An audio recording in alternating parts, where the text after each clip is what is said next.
Binge. That's a weird word, isn't it? I looked it up. It's an English dialectal word from the 18th century, meaning or related to the word bilge, like the bottom of a boat. And to binge means to soak. A wooden boat, like a barge, a word to which binge is also related, needs to be soaked in water before it's put onto a river so that the wood will expand and prevent leaks. So to binge is to soak something until the point at which it expands, it swells up, which is appropriate because that's what happens when I binge. History is fun, isn't it? Brothers, sisters, comrades and friends, welcome to Bad Country. Loved you from the start, honey. Left your little heart.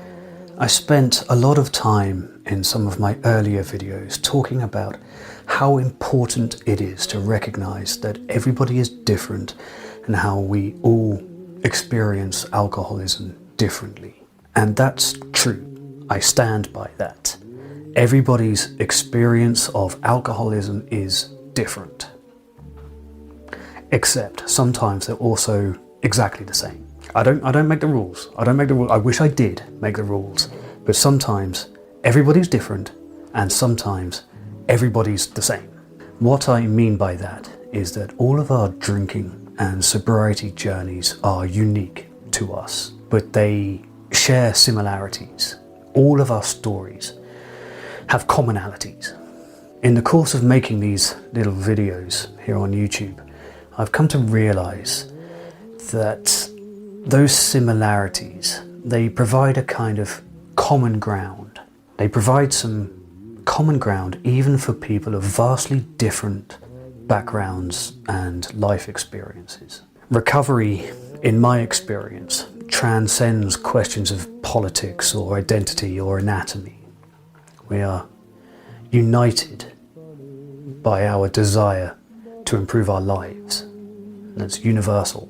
So today, I'm going to take you inside what one of my relapses is like. And I hope in doing so, someone who hasn't yet recognized how bad their problem is might see themselves in my story, at least to some degree, and then seek the support that they almost certainly need.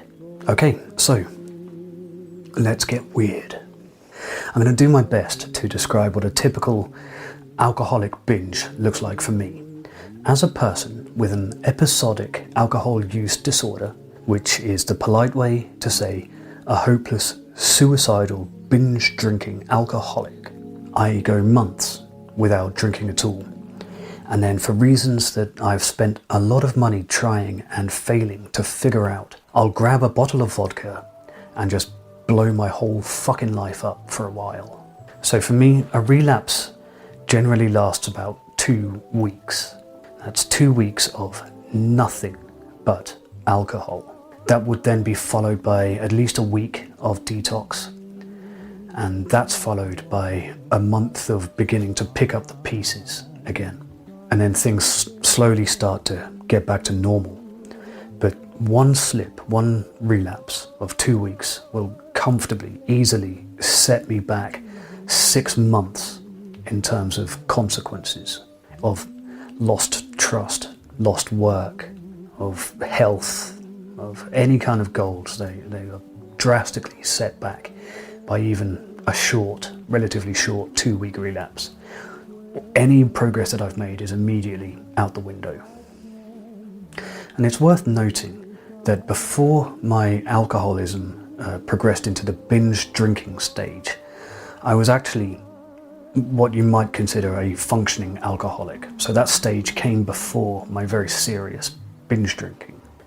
I was drunk virtually every day for years, but I managed to hold down my jobs, keep my relationships together. Even my fitness was still quite good, all of that stuff. I would drink on the way home from work. I would leave the office, be drinking by the time I got home. I'd be tipsy, then I would spend the evening, if we had no plans, just with my girlfriend. And then after she went to bed, I would be up until 2 a.m. drinking. And then the following morning, I would be up again in the gym at 7 a.m. and on time for work at 9. And I was able to do side projects and have a social life and travel and all of that stuff all at the same time, even while I was drunk for most of it. I managed to do that. I don't think you would have known that I was drinking vodka in the elevator on the way up to my office in the mornings before work. I was getting away with it for a while. But that can't last. And frankly, I hate with a vivid, visceral passion the phrase functioning alcoholic. In alcoholism, there is a lot of bullshittery. Functioning alcoholic is the worst of all of it. People who describe themselves as functioning alcoholics, as I just did, do so in with a hint of pride, like it's something like a humble brag. And I think that's because it has some kind of symmetry with phrases like high-functioning ADHD or autistic savant. It's admitting a flaw, but doing so in a way that's quite flattering to yourself. And that is a real cornerstone of bullshittery in alcoholism. It's very alcoholic behavior. I don't know, maybe I shouldn't be so angry about this, but the active part of the phrase functioning alcoholic is not the word functioning, it's the word alcoholic. You know what I hear when someone says they're a functioning alcoholic? I just hear alcoholic. That's all that matters. Unless the word preceding alcoholic is recovering, then it doesn't matter what it is. You're a functioning alcoholic, you're an alcoholic. Stop lying to yourself. I got sidetracked already. This is going to be a long video, I need to get through this. Come on. This episode is sponsored by hibiscus. Oh, that's really nice. Okay, so back to those 2-week binges. Those 2-week binges doesn't sound like very much time, but they are vicious. They are obliteratively destructive. It's 2 weeks of some completely, totally other guy at the wheel. 2 weeks of some wild animal just pulling the levers inside my head. There is no control. I feel like I'm watching it all happen on CCTV. Whoever that relapse guy is, it's not the same guy as the guy sat in this chair right now. Except, unfortunately, it is exactly the same guy. He is me, and I am him.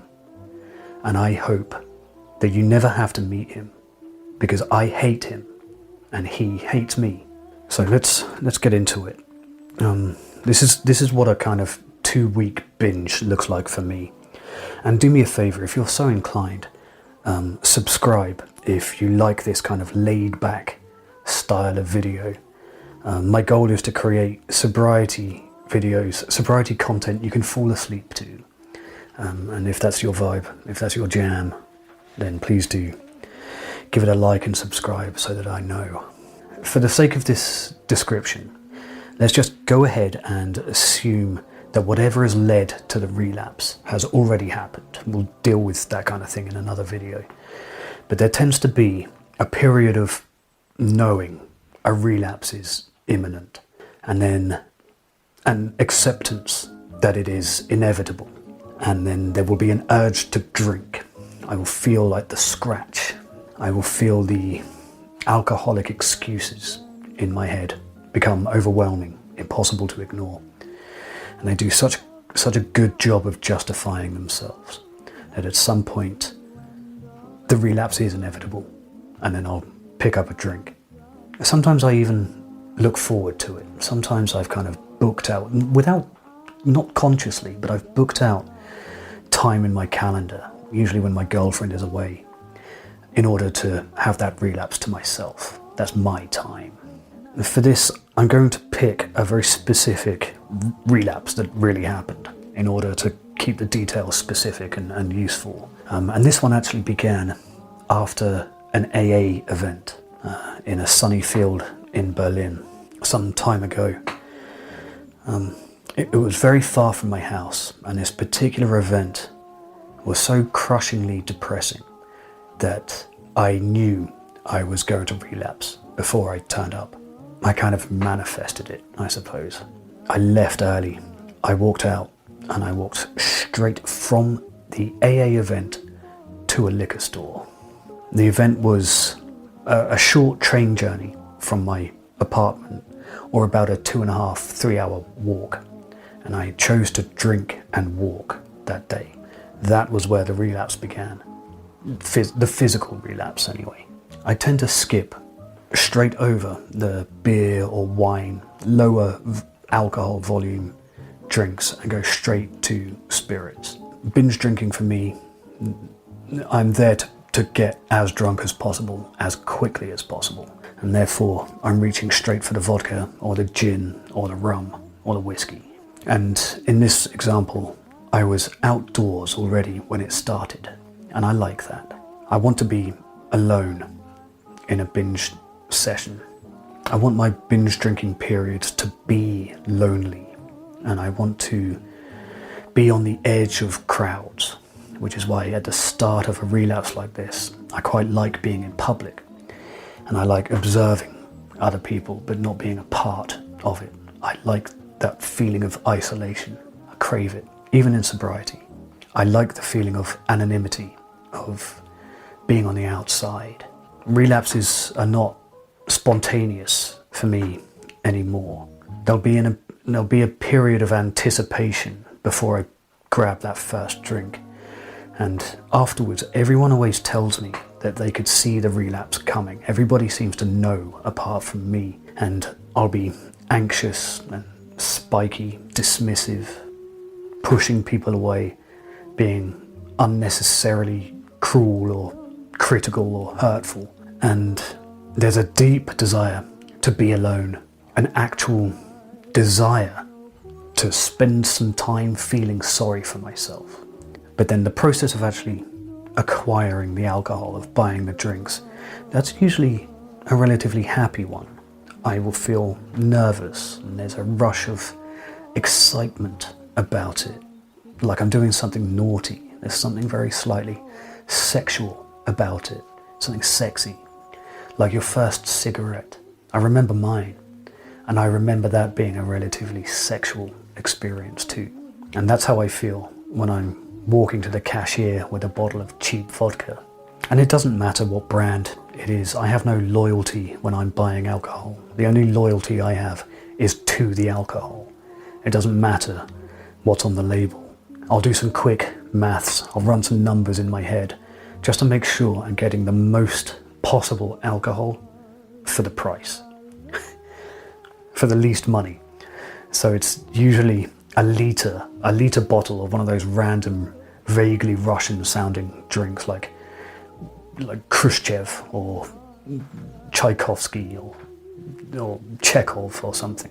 Anyway, while I'm buying the first bottle for the relapse, there's no eye contact with the cashier, no conversation. I don't have time. I'm goal oriented at that point. The whole purpose is to get drunk as quickly as possible. So I'm not discreet once I have it. I'll step out of the shop. I'll step away from the road or to any space where there aren't too many people, wind that bottle open and take a big, hard chug. And my body immediately remembers. It's like when you throw a baby into a swimming pool. And in that first moment, there is a rush of contradictory and conflicting feelings. There's shame and there's fear, because I've done this thing a dozen times and I know where it's going to end. But there's also euphoria and satisfaction, like an itch being scratched. And there's also relief, because fuck the consequences. It's my body. It's my life. And if I want to blow it all up, then that's my decision. And then I might walk, just wander the streets. And that first hour or so of being truly alone by choice, there'll be surreptitious swigs from the bottle when there aren't many people around, and for a while I'll feel energized and capable, and I'll have all of these ideas about how to grow my business or the next book I'm going to write, some creative project. And I'll sit on a park bench and I'll excitedly tap into my phone messages to people in my network like, I've had this incredible idea, we'll have to talk first thing in the morning. But of course there is no talking first thing in the morning anymore. And I know that. I know it when I'm writing it. It's embarrassing. Because I know consciously, even while I'm sat excitedly, like, we have to talk about this crazy idea that I had, I know that I'm not going to speak to that person. It's going to be 2 weeks climbing into a bottle and then 6 months climbing back out. But still, I'll keep walking, feeling tipsy. I'll start having random conversations with strangers in which I'm too passionate about what they're saying. I'm a little too close. It makes me cringe to remember, but I'll be deadly interested in whatever it is they're saying. Yeah, has the weather been good? Yeah, it's been great. Oh my God, the weather is probably the best I've ever seen. Listen, we should talk, we should exchange numbers so we can talk about the weather some more. And eventually I'll get home and I'll be drunk by then. And I'm still convinced that everything's awesome. And I might spend an hour sitting at my desk, writing emails to people, convinced that this is just the one day that I need, just to open the valve, take the pressure off. I've earned it. And I'll sit down, and for an hour, I might even be productive. I might even have some good ideas in that time. And I'll write down weird to-do lists of things I have to achieve in the coming days. I have to use this alcohol energy, this booze power that I've given myself, and I have to put it to use creatively. And those lists, when I sober up eventually, they make no sense at all. It's completely disordered thinking, distilled, and it is humiliating to read it back. And by now, at this stage of the binge, I'm drunk. And then I'll do weird things, like really weird. I'll tell myself that I deserve this. I deserve this one day to myself. I've earned this drunken day, and it's just for me. And I will literally put on music, just play it loud in my apartment, and I will just enjoy the sensation of being drunk, spinning around with my arms out in my apartment alone. Anyone watching must think it's utterly psychotic. But soon, that's the honeymoon period of the relapse is very quickly over, and the mood will change. And at that point, I'll want to be sad. I'll seek things out to make me sad because I want to feel feelings. I'll get maudlin and sentimental, and I'll message old girlfriends that I haven't heard from for 20 years and tell them how much they meant to me and what an impact they've had on my life. And then I'll watch videos of dogs being reunited with their owners, and I'll cry big burning tears of emotion, like it all just has to come out of me. Or I'll be horny by that time, but obviously not able to do anything useful about it, already too drunk by that time to act on it. It would take me about 4 hours to go through 750 milliliters of vodka. A little bit longer if it's a litre. And once that first bottle is finished, or close to finished, I'll probably black out for a while. I'll just flop into my bed, and then I'll wake up again at about 2 a.m. and my head will be spinning, and I know that I have to work in 5 hours. So I'll convince myself that I'll go out now in the middle of the night at 2 a.m. since I'm already drunk and I can't sleep. And what I'll do is I'll just go to the 24-hour gas station and I'll grab a shooter of vodka and I'll bring it home with me, get a few hours sleep, and then when I wake up, I'll quickly drink the shooter before work, and that should hopefully stabilize myself so that I can function as normal. But really, it's already over at that point. At that point, it's a race to the bottom. And by the time I get to the gas station in the middle of the night, it's not going to be a shooter of vodka. It was never going to be a shooter of vodka. I've already convinced myself by the time I get to the window at the gas station, oh, well, I'm already drunk. I've already ruined the next day. I may as well just get another litre. And that's what I'll do. And I won't bore you with the intellectual gymnastics it requires to get to that decision. If you know, you know. I always need more at that stage. When there's the smallest, the tiniest atom of alcohol in my body, I will need more, and more, and more. One drink too many, 1,000 never enough, etc. And when I get home, it'll be a process of telling myself that I'll just call in sick in the morning. I'll take that one day to myself, and then I'll get back to normal the next day when I'm sober. But as you can tell, at this point, the only purpose in my life is the acquisition of more and more and more. And what's important is that whatever I've bought, there is enough left that I can start drinking immediately when I regain consciousness after blacking out. I always have slightly more than I need. And that's just chasing its own tail, isn't it? There's no breaking out of that spiral. And from that point, from that second or third bottle, once I have made that decision that I deserve a day or two to myself, the next 10 to 14 days are interchangeable with each other. I'll continue that pattern, about 1.5 litres of vodka or whiskey per day. And that's because I will always black out before I've finished the bottle.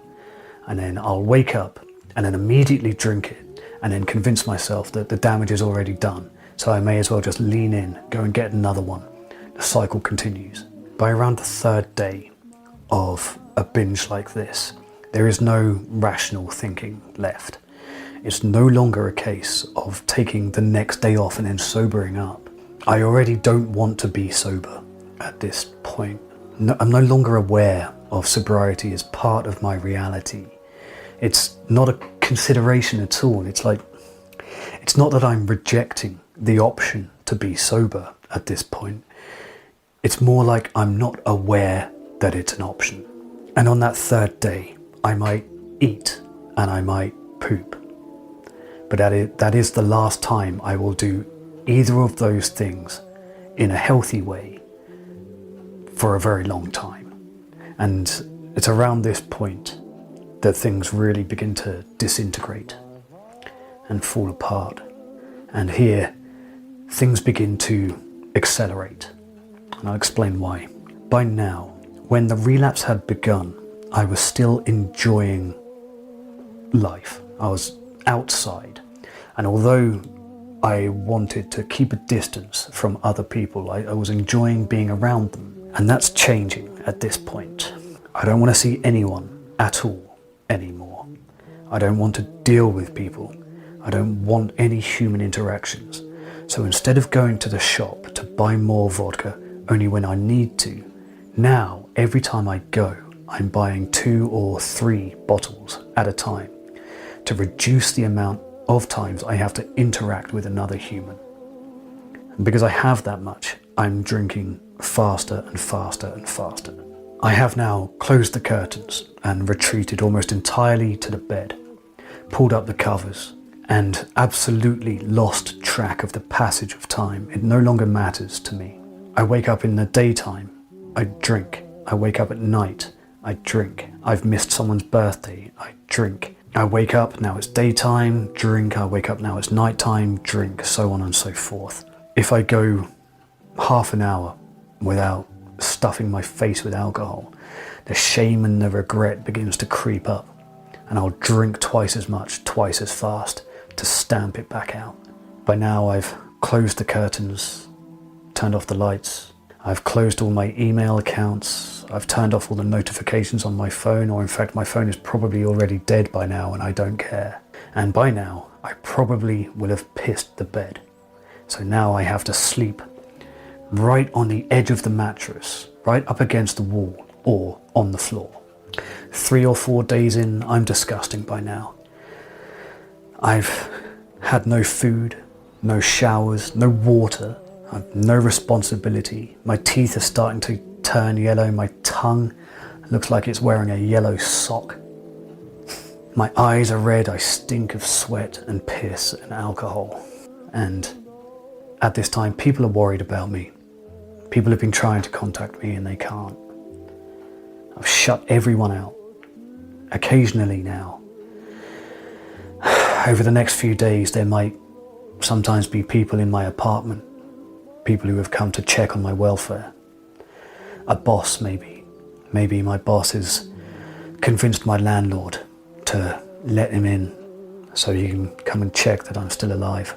And I will have either convinced him that I'm okay and I'll be back at work tomorrow, or I will have told him to go fuck himself and that he should get the fuck out of my apartment. And then maybe the next day it's the police in the apartment because I might have put something vaguely self-harmy on Twitter or on Instagram, and I've got some of my followers scared, and some of them have my address, so they have sent the police, and the police will arrive in force because they know that they've been to my apartment before and that I have put up a fight. I have this ability, unfortunately, to be quite persuasive even when I'm hammered. And because the rent is paid and because I'm not committing any obvious crime, the police really can't do anything. They won't take me away, even if they should. Even if throwing me in the back of a meat wagon and dragging me in handcuffs to a detox centre is exactly what I need. They just can't do it. And if they tried, it would be a fight. I've had to be carried out of my house by the cops more than once because I just wanted to be left alone to drink myself to death. But usually no one can do anything. You can't drag someone out of their own house because it doesn't matter how much you care about me or how much I need to be helped. In the eyes of the law, I'm doing nothing wrong, and there's nothing anyone can do to stop me drinking. It's all on me. And the moment the cops are gone, I'm emptying another bottle straight down my throat so I can pretend that it didn't happen. After about a week or so of this, I'll be starting to puke as well. Just straight off the side of the bed onto the floor. And by this stage, there's nothing inside me. I remember LD saying that if it looks like you're throwing up coffee grounds, then you should go and see a doctor. And I wish I'd had that information so much earlier than I did. I wish I'd heard somebody else talk about it the way he did, because a lot of times I have looked over the side of that bed and seen exactly that. All of the vomiting will remind me that I have to eat at some point. So either I'll order in some trash food, Domino's pizza or something, or even worse, while I'm out buying more booze, I'll just buy a bag full of Haribo and sweets and snacks, just pure sugar, instead of anything with any kind of nutritional value at all. My body at this point is just going crazy. There are alarm bells ringing just all over my body, and the only thing I can do to silence them is drink more. And I hide under my covers. And by this time as well, it's usually in silence. Usually by now, I'm not even watching old documentaries on YouTube or anything. I'm just in the bed, barely alive, in silence. And I hate the silence. I sleep with headphones on. But I'm too drunk to coordinate my hands, to load up another video, or to put on music. Just not coordinated enough because I've started to really lose grip. And then by I don't know, the 10th day or so, things are really going sideways. And I can no longer stave off the thought that I've probably lost my job, that I'm getting evicted because I keep bringing the cops to the apartment, that my family are freaking out because they can't contact me, and that my girlfriend is almost certainly going to leave me. And the only response, 10 days into a binge like that is to go deeper. And then there's a weird psychotic stage after all of that. Because I've been drinking such strong alcohol so fast and for so long that I start to get withdrawal symptoms even before I've stopped drinking. So usually in delirium tremens or in alcohol withdrawal syndrome, you get the symptoms after you've stopped, as your body starts to recompensate. But I've started to develop symptoms even before I stopped drinking. It's very weird. So if I don't keep up that hectic suicidal pace, if I slacken that pace, then I start to get withdrawal symptoms. Like I will have serious detachments from reality even before the withdrawal starts. And I'll be sat on my sofa in one moment and I'll be having a conversation with an old teacher from school that I haven't seen for 25 years.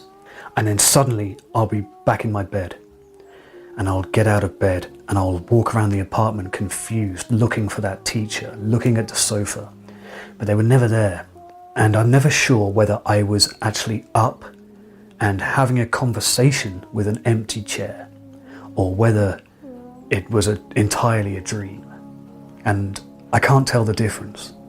And that's scary. So I'll drink. By this stage, when I'm starting to hallucinate before I've even finished drinking, I need external help.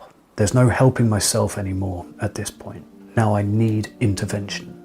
Because if I'm left to myself, there is no coming back. This will continue forever until the inevitable.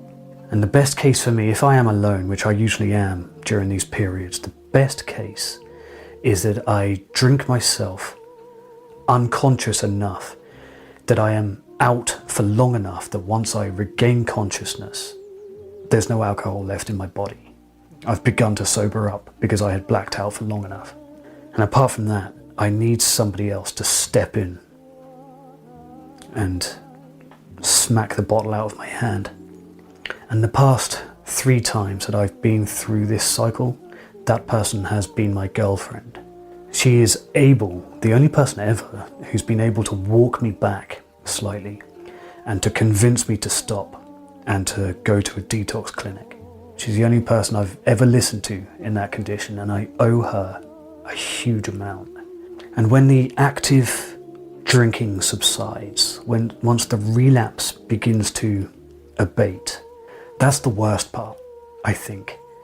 There's a reason why people who drink like I do, people like me, there's a reason why we don't want to sober up. And that's because a lot of the reason we drink the way we do is because we are actively rejecting responsibility above all else. Family pressure or work pressure or debt or mental health that's out of our control, whatever it is. We don't want to face that responsibility, so we retreat into a bottle for long, extended, dangerous periods of time. And the reason that we don't want to get sober is because there is a knowledge that alongside the physical and mental horror of alcohol withdrawal, which is so unimaginably bad, there is also a reckoning. There is a reckoning to be faced. And I can tell how long I've been in relapse by how moldy my coffee machine has become. And the more orange mold there is in that coffee machine, the more damage I have done, and the bigger the reckoning that I have to face. That's why we don't get sober. But look, people have an unbelievable capacity for forgiveness because people just want other people to be okay. That's it. That's all we care about. We don't care about all of your bullshit, all of your reasons. In general, it is true to say that everybody wants everybody else to just be okay. And I tend to think that my own story is quite extreme in some regards. But I am right here talking about it. So far, I've made it through. And that's because I eventually allowed other people to help. And it doesn't matter how hopeless things get. It doesn't matter how deep that tailspin into relapse gets, or how futureless things seem. It really is possible to turn that stuff around. So that's it for today. A little bit of an insight into the loneliness and the degradation of one of my relapses. I hope somebody out there found it useful. Thanks for watching, and as always, good luck out there.